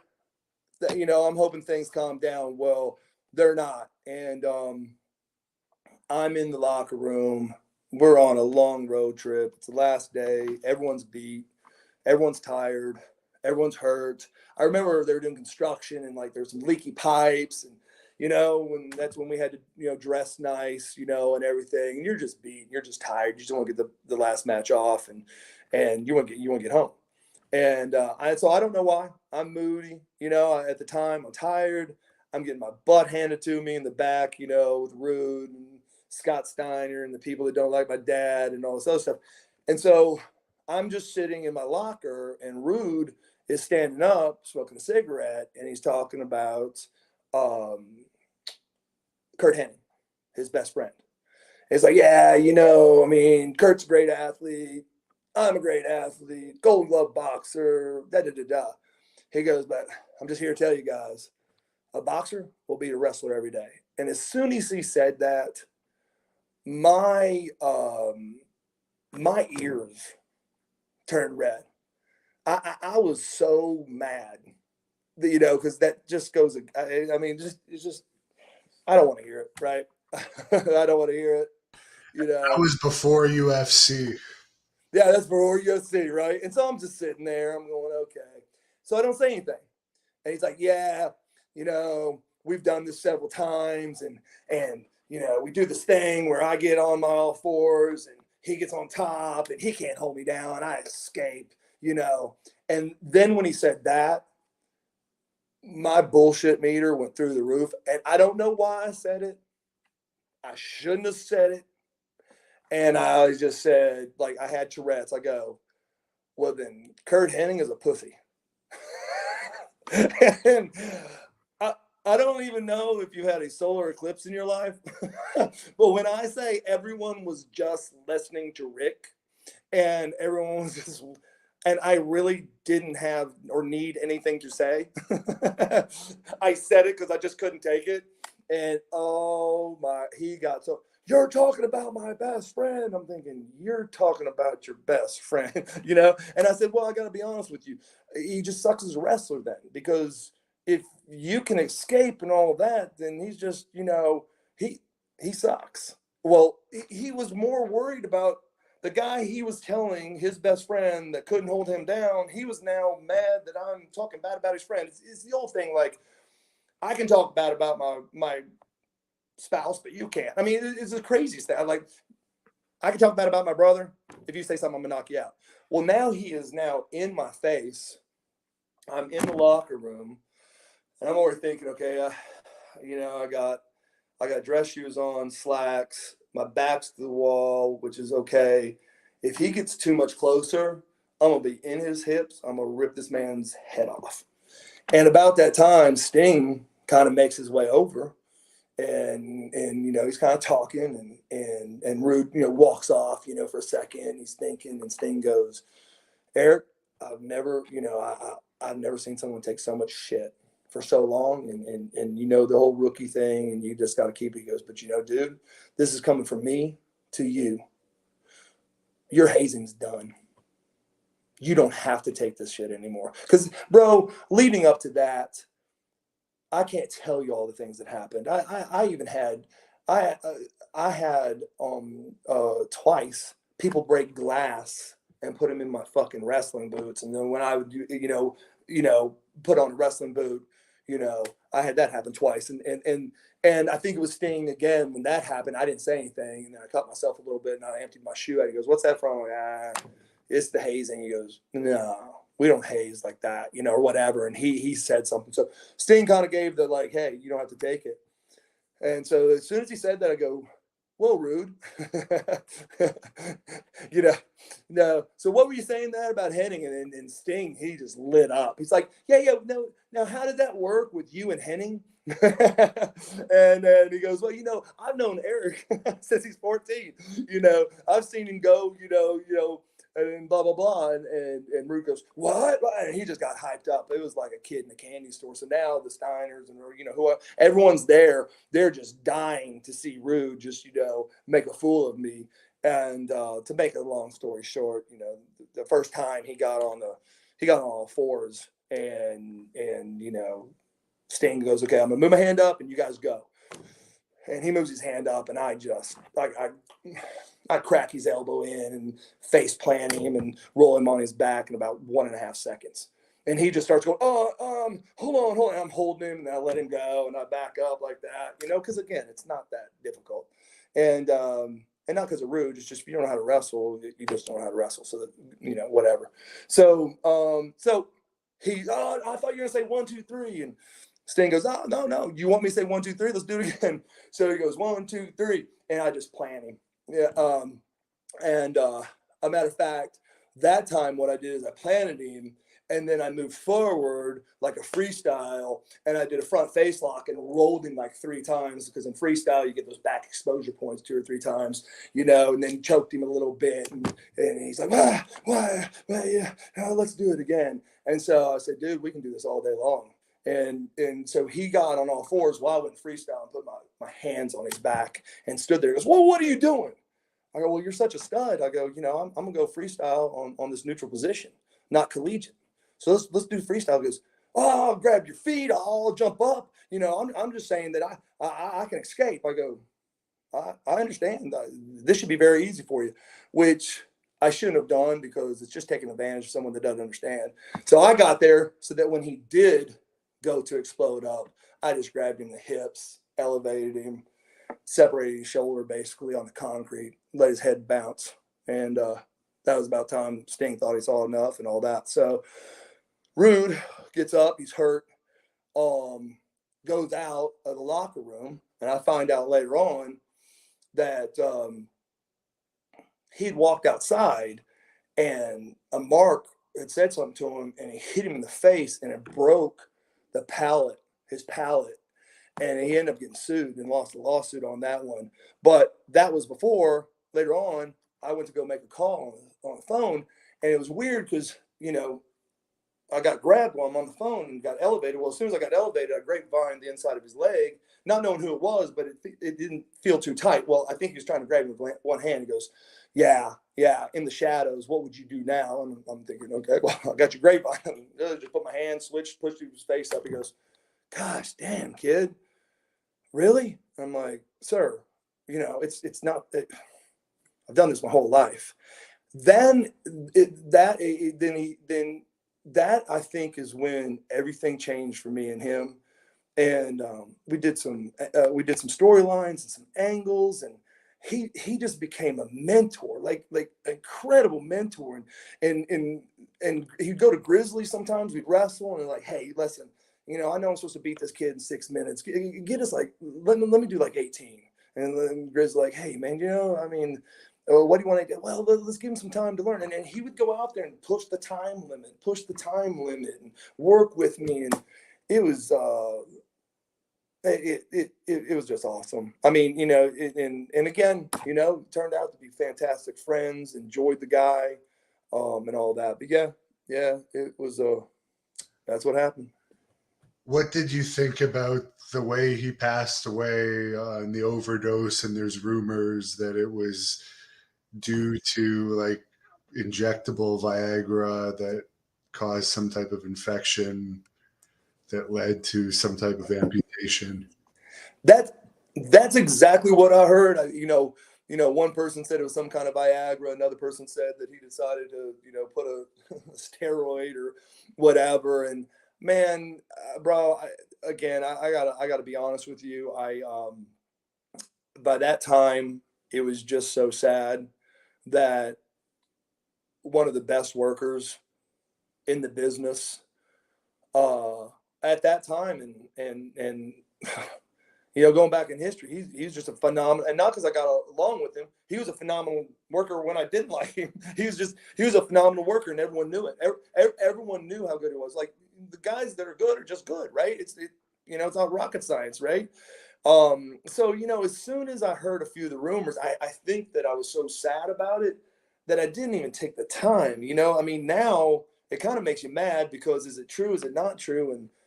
And who in the hell cares? I mean, so I don't know. You know, I mean, why did he die? I don't know. He's dead. You know, you know, so.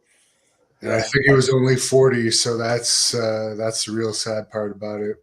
Unbelievable, man. Unbelievable. I mean, think about all the great matches we would have seen, you know, with him. But I mean, look how many guys passed for one reason or another. You know, we lost a lot of incredible matches in a short period of time. That, you know, about a 10-year span. Vader's another guy that passed that I've heard you say you've had quite a few experiences with. Vader was a beautiful, beautiful person. Leon, an incredible athlete, a beast. Literally, that guy would throw up almost every night before his match. And he told me it went back when he amateur wrestled and played football. He said, I just get so hyped, Eric. I puke. And there's one night where they were going to do an angle, and he was going to come in on a match, beat Sting up, I think, and hang him over the rope or something like that. But as he's beating Sting, a whole bunch of people start feeding in to try to stop Vader or something like that. I can't remember exactly how it happened. And he said, kid, let me explain something to you. He goes, sometimes I lose it out there, man, and I get intense. He said, so maybe he was hitting the ring, right? And he was crushing people on the way, something like that. He said, I'm going to throw you off. He goes, I'm going to throw you off, duck my clothesline. I'll hit the next person and just slide through the ropes. And he said, dude, I get jacked up out there, and, you know, I'm capable of taking your head off. I'm like, first of me, I was going, well, I could take it. And the second time, I'm like, no, you know, I was the match. I was the match after on TV when Vader picked up the kid, chokeslammed him, broke his neck, and then picked him up again, and the kid was limp and dropped him right back on his head. They literally had to pull off all the ring ropes, put the stretcher in, take the kid out. And then they came back to me and said, hey, it'll take us a few minutes, put the ring ropes up. We got to go. This is TV. I'm like, okay, so this kid's probably dead, and let's just keep on. And I'm like, okay, here we go, and staying more up. So I think I thought about it. I'm like, yeah, well, maybe I'll just slide on this one, right? Yeah, he took a liking to me. Other than he wasn't happy with me because at one time because he rode the road with Harley, and so when we went back to Harley State and we were wrestling, Harley actually invited me because I knew his wife, and Harley a few times when my dad couldn't make some of the big tournaments, amateur wrestling tournaments, he would find out if Harley was going to be at that tournament, amateur wrestling tournament, or if he could come. And so, like Tulsa Nationals, Harley showed up to be my in-corner coach, which he laughed because my dad there for a while, towards my latter things. I don't know. He had a different thing. He didn't want us just to pin people. So I can't remember what he wanted. We had to take someone down 5 times before we pinned them or something like that, which I don't know what that was proving, other than he wanted us to be very good on our feet. So he wanted us to do it, right? But I mean, if you take a guy down 5 times and you let him go 5 times, you get 2 points for takedown. You get 5. I mean, you get 1 for escape. That's 10-5. I mean, God forbid you mess up. It'd be easy if the guy took you down and pointed your back. You're 5-5-10, whatever. But that was his rule. So that's what we did. And I remember him saying, "Well, you got this world champ guy from California." And I'm like, "Yeah." And he goes, "Well, you have to take him down 5 times." And I go, "Are you really kidding me right now?" I said, "If I get a chance to stick this guy, and I'm going to stick him as fast as possible." And he goes, "Oh, I can't do that." I go, "Oh, I was just trying." He looked at me. He goes, "Kid, I won't tell your dad if you don't." And so I think I went out there and got the guy like 13 seconds, 17 seconds. But I was so enthralled that I could go out and really like compete, And so he was my superstar. I was hoping my dad sometimes couldn't be at the matches, and Harley would be called in. But him and his wife, so wonderful, and I'd hang out with them. Well, on that tour, Harley wanted me to meet him.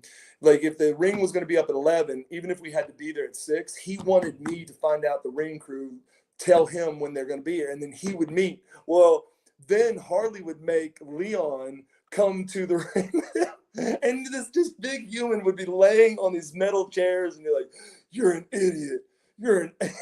He just ripped me verbally, like, "Hey, couldn't you pick someone else?" I said, "Sir, I mean, he's asking me. I got to. I want to. I mean, it's a legend. It's a mentor." He goes, "Find another mentor.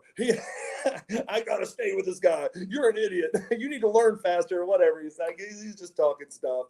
And but he was so good to me. A matter of fact, that's how I went to that's how I went on the catch tour in Bremen, Germany. Is Vader was supposed to be on that tour, and Otto Vance had asked him, "Who would you like to take your place?" And he said Eric Watts. And then so he said, "I think he's got a big show for Vern Gagne."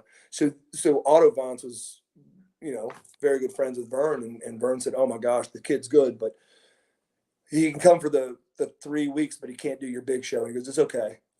And so I did 3 weeks there, and then flew back to do a show for Vern Gagne at a casino in Minnesota.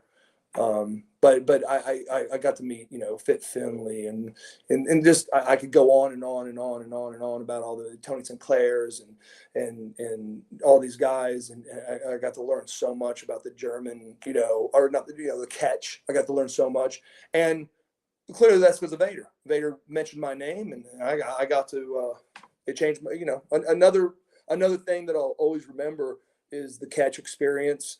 The guys I met, some of the guys that came over because of some of the words I put in for those people. Not because I'm cool, because they were so good. Franz Schumann, which didn't come over, but oh my gosh, so many guys, incredible guys wrestling there. Fit Finley. Kane, so that was because of Vader. I mean, had he not put a good word in, I wouldn't have been there. Well, I think we're going to have to do a part 2 another time to get into more details of other stuff. But could you sum up why the Techno Team 2000 gimmick didn't work in WWE? The Techno Team 2000 did not work. I believe it didn't work for one reason. Well, I don't know. Okay, one reason is I was going to WWE because WWE made you try out no matter what, right? So yeah, I was at WCW, blah blah blah, but Ross and those guys said, hey, it's you got to come, da da da da. And last second, I had a former football player that was my tight end at the University of Louisville. Then he went to Indianapolis Colts, Miami Dolphins, Dallas Cowboys, but he just couldn't stay on a team. And he was struggling and needed help. And his mom called me and said, hey, what can you do? He's a great athlete. So I got him a training deal at WCW. He was there for 2 or 3 years. WCW kept on saying that they would use him. As a matter of fact, the crazy thing about it is, after 2 years being there, they were definitely going to use him. He was at Disney, and he wrestled a guy, which is from Tulsa, Oklahoma, which, we played high school ball in the same town, Bill Goldberg. And he wrestled a guy named Bill Goldberg and beat Bill Goldberg. And they said, hey, Chad, we want to change something in your outfit or something, and canned they canned the match. Chad lost his mind. He's like, I have been here for 2 or 3 years. This is my shot. He doesn't know what, it's nothing about Bill Goldberg, right? He knows Bill because I know Bill and da da da. But it wasn't about the match. He was chomping at the bit to finally get his break. It pissed him off so much. He came back. He goes, I can't take it. I found a loophole in the contract. We took him up to WWE. We tried out, and I was told, I said, hey, your buddy comes up and he looks bad. You're both gone. And the tryout went phenomenal. Vince loved us. We came from the tryout, and he asked us to sign the contracts right there. Chad, Vince was excited. The outfits weren't done. Asked us to come up and wrestle Madison Square Garden, Boston Garden. Chad had some butterfly issues, and just messed up 2 really basic moves. I think that threw a crack in it, right? So they were kind of eyeing him. But then we went on a run, and we were literally told that we were going to get the belts, which, what do you say? It's improper. Bart and Billy Gunn were phenomenal. They fought to get the belts, and they were going to go on the Europe tour. We were in Canada. Vince said, switch tickets the night before everyone left. They switched tickets, and I'm like, that's not good. That's not good, because we just got here. We've been here for 3 months. They're going to drop the belts on us. These guys deserve the belt. We are going to get thrashed politically. And by that night, Gorilla Monsoon came knocking on our door, switched the tickets back. We were on the Canada tour, WWE tour. As soon as we got back from the tour, instead we wrestled Bart and Billy, which were going to drop the belts to us, beat us, and then we were sent to Memphis. There's rumors of why that might happen, but they said, hey, we need to get Chad a little more experience before he's on TV. We got great hopes for you. We get to Memphis, and Randy Hales and those guys, they're outlaws. So they're like, well, Eric, we like the tag thing, but could you wrestle singles too? I said, I'll wrestle singles as long as we wrestle tags. And then before you know it, we're there 2 weeks, and they're like, nah, you just wrestle singles. We only use Chad. I go, you do understand, don't you? We're here from Vince McMahon. And Randy's like, yeah, they'll understand. And I just got so frustrated. And he wasn't ready for the sport, meaning mentally. He wasn't ready. He was a football player. He didn't understand, why do I gotta go shake Shawn Michaels' hand and Undertaker's hand every time we come? Well, because that's what everyone does. You go in and shake every person's hand. We're a rookie at WWE to show respect. They don't want to shake my hand. They don't know. And I would tell this guy, and then I would get people that were cool enough to pull me aside and go, bro, your partner's getting major heat. I'm like, he's just shy. And they go, that's not going to work. So before you know it, they get rid of him. And then they told me that Vince was excited, and he had an all new gimmick for me, but it would take 6 months or 7 months. And I just said, and I personally talked to Vince. I said, listen, you said to me, which people say that people say that I heard about Vince. Like, he'll say something, do something else. Vince McMahon told me when I signed my agreement, he goes, if you are ever not happy here, Eric, you tell me and I'll let you out of your agreement. And I'd heard stories about Vince. I called him and I said, I can't wait.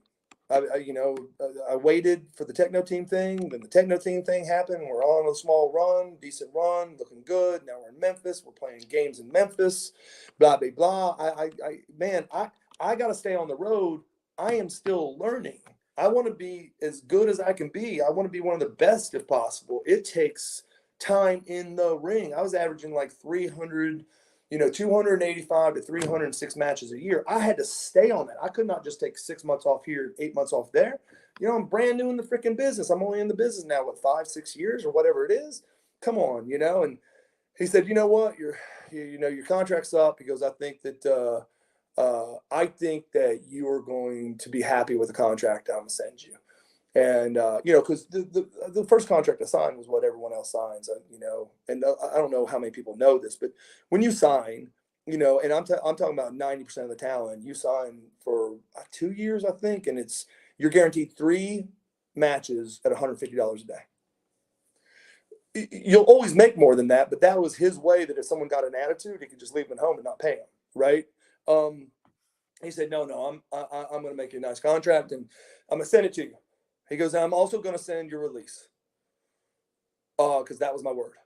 Whatever you want, do it. But I look forward to this gimmick I've got for you. So we'll talk soon. And I got both of them, and the offer was absolutely incredible, like you said. And but I signed the release and sent it to him because I just thought at that time I had to get on the road.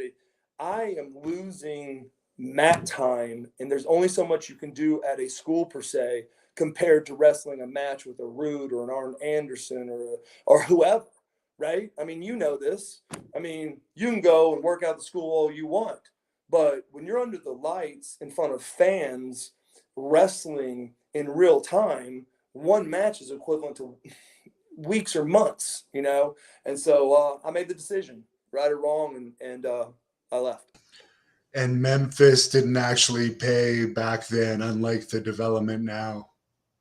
Well, yeah. Again, Vince. Couple hundred a week, maybe. Yeah, but Vince took care of us big time. We got paid really nice from WWE to be there, and Memphis was trying to pay us. And you're so right. I think we wrestled like 5 nights a week, and the road was brutal. And I think that they were trying to pay us like $125, And I just felt horrible because I'm like, guys, we don't need the money.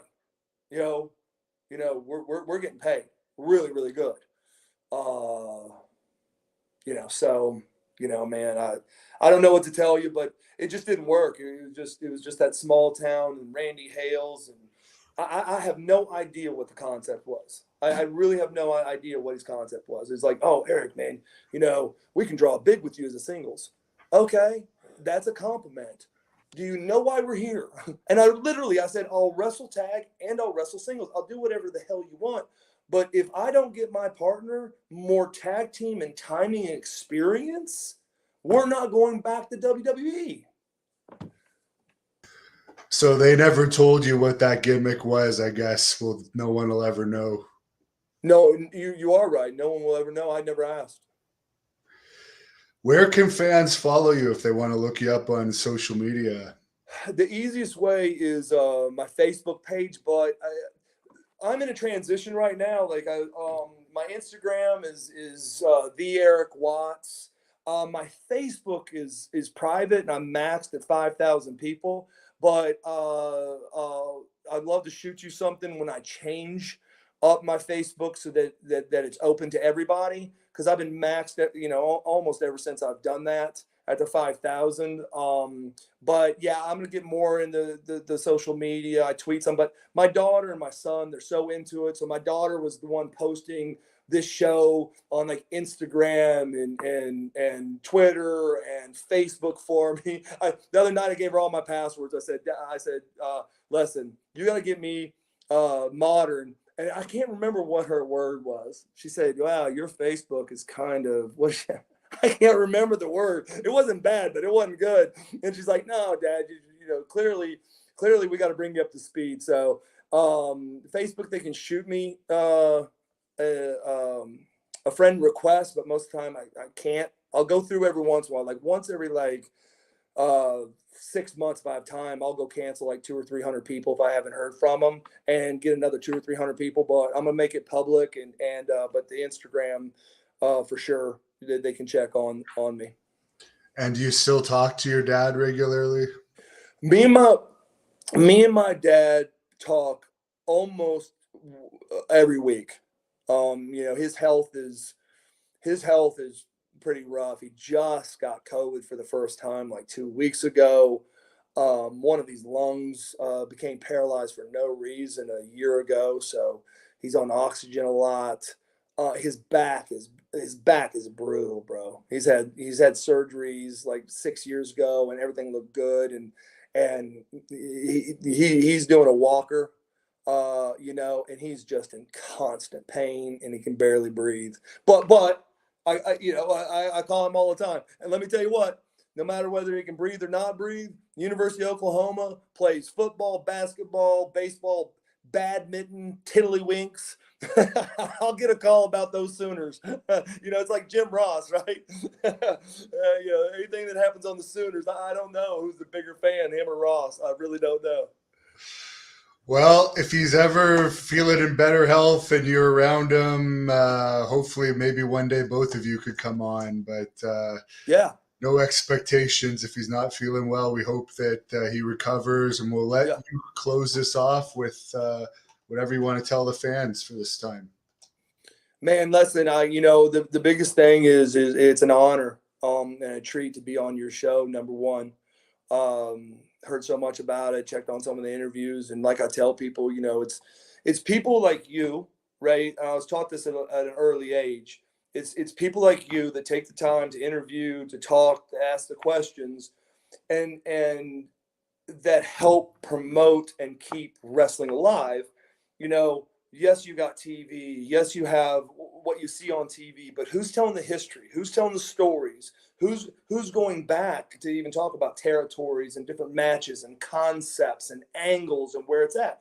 It's you. And we need many of you, because, you know, some person might like listening to this person and not listening to that person.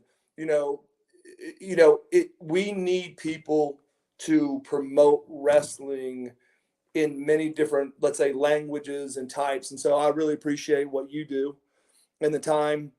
And you know, I see your ratings. You're one of the more successful doing it, brother. So you're doing it big. And I really appreciate you asking me on the show. I will say, keep in contact with me, man. You know, if I can grab the old man and he would mind getting on for 20 or 30 minutes, we'll get him on. But listen, I'll be on with him. I am not saying shit. I just want to hear you ask questions. I want to hear him talk, because I mark out for the man's stories. He's pretty incredible, man. Thank you for watching the Hannibal TV. Please help me out and like this video, then click the subscribe and get notifications buttons so you don't miss any of my latest